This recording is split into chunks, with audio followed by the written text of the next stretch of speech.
Okay, by names I am Brigadier General Max Gumisiriza. Okay, as far as my military career is concerned, briefly I joined this force in 1985, November, when it was still NRA.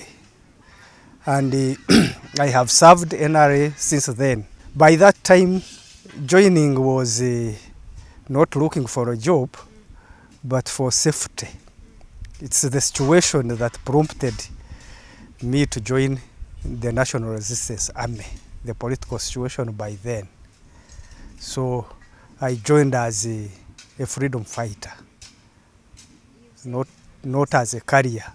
Yeah. As a recruit, went through the training from Western Uganda to Kabamba as the first intake of NRA 86 after capture of state power.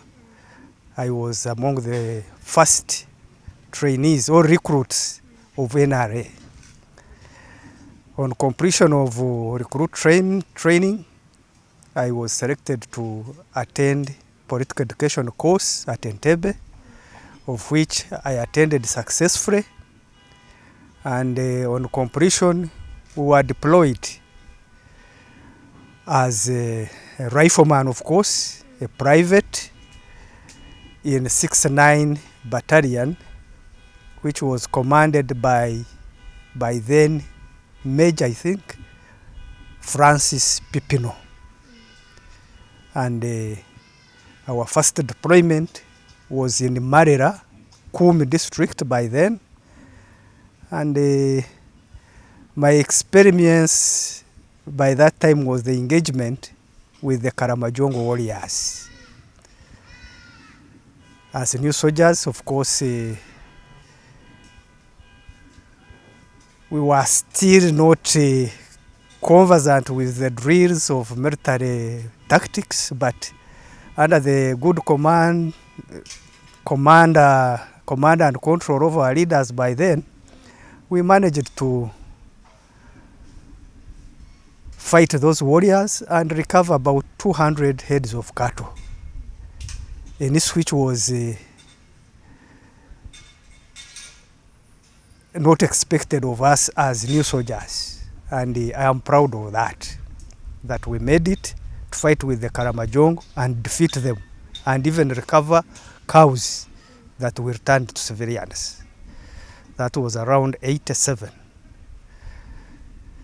Then from there, we continued with other deployments until I participated in the war against the Resistance Army, still in Eastern Uganda. And by that time, we were in Rubongi Barracks, still under the command of Francis Pipino.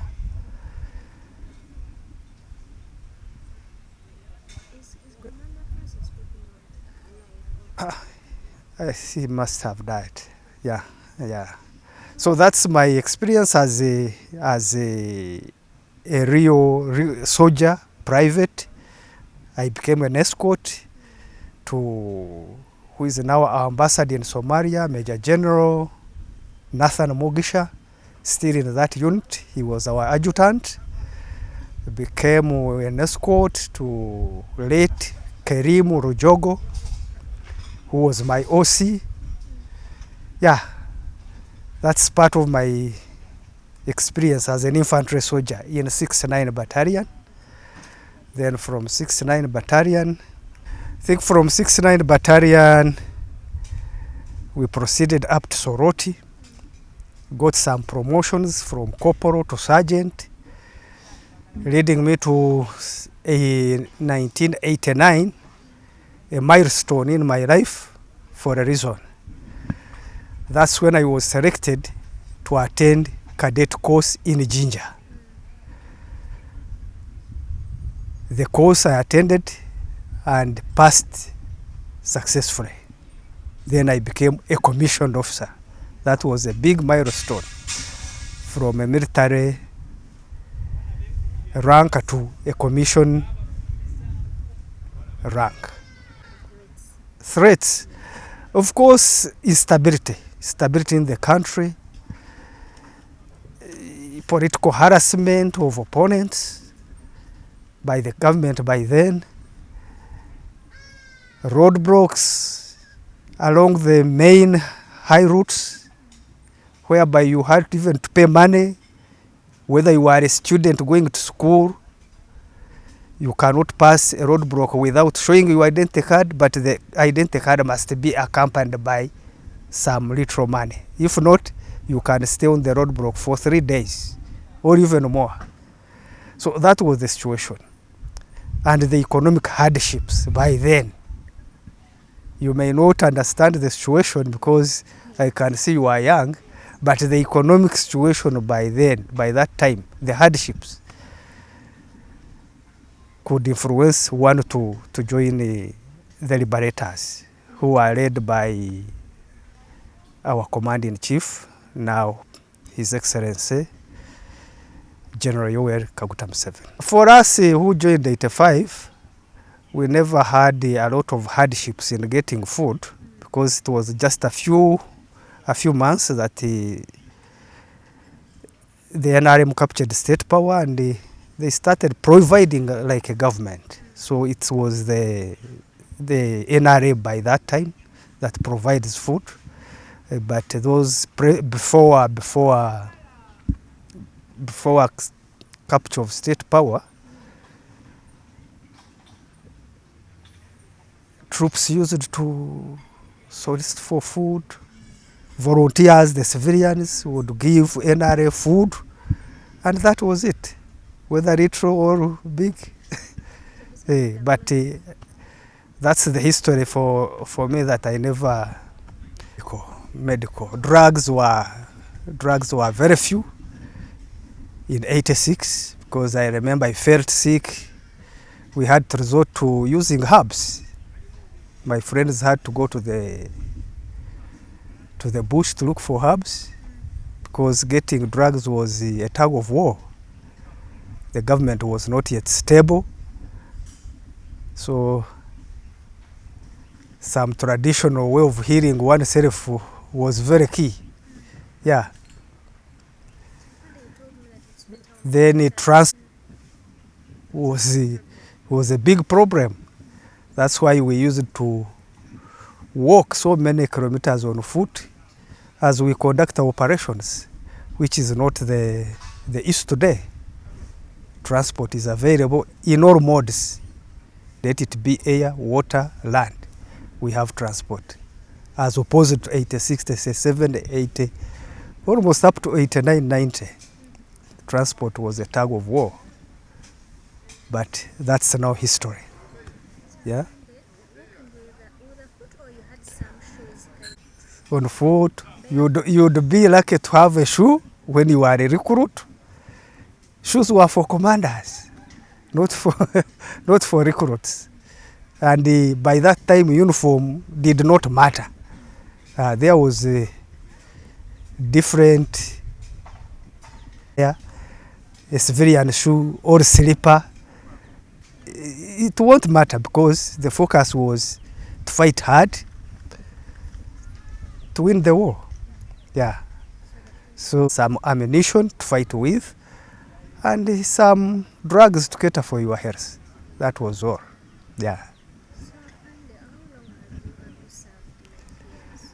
Yeah, now government 38 years since 86 because that's when we are counted as government troops.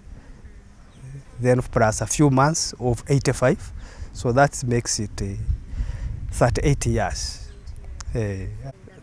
Okay, some of the interesting and positive experiences.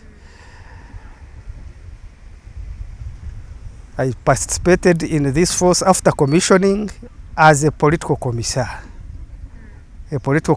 of a battalion, and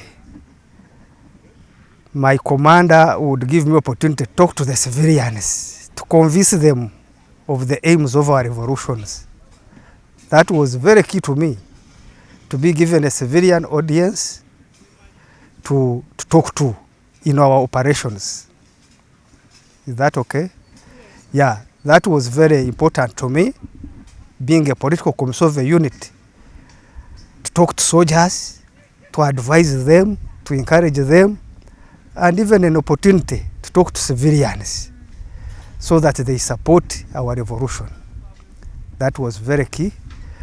Another issue that while serving that motivated me, the selection from a platoon commander without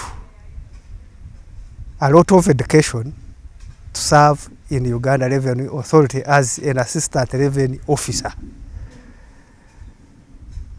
because that's a civilian sort of sector, but I happen to have been selected to serve there for 3 years with civilians, tax collectors, and it made my experience in UPDF. In fact, it was still NRA by that time, because that was from 95. Yeah, it had become UPDF from 95 to 98. Totally different from the military work. To assist those revenue officers against smuggling. The unit by that time was called anti-smuggling unit. So would come in to prevent smuggling so that the revenue increases. So I'm proud of that, to have participated in that noble cause. So that's the best experience, and it was motivational because there we were catered for in terms of allowances, in terms of good salary, unlike in the UPDF by then. So I'm happy of that, to have served with Uganda Revenue Authority for 3 years. So I cherish that experience. Yeah. The message to the community is that as we join the community should know that we have served this country as citizens of Uganda, and we are ready to continue working with them as retired military officers to enhance the development of Uganda. So they should be ready to accept us back in society, ready to work with us to promote development of our country. As we retire, it's my appeal to the UPDF officers and men to be committed to the cause of this revolution and always focus on the national pillars, which include patriotism,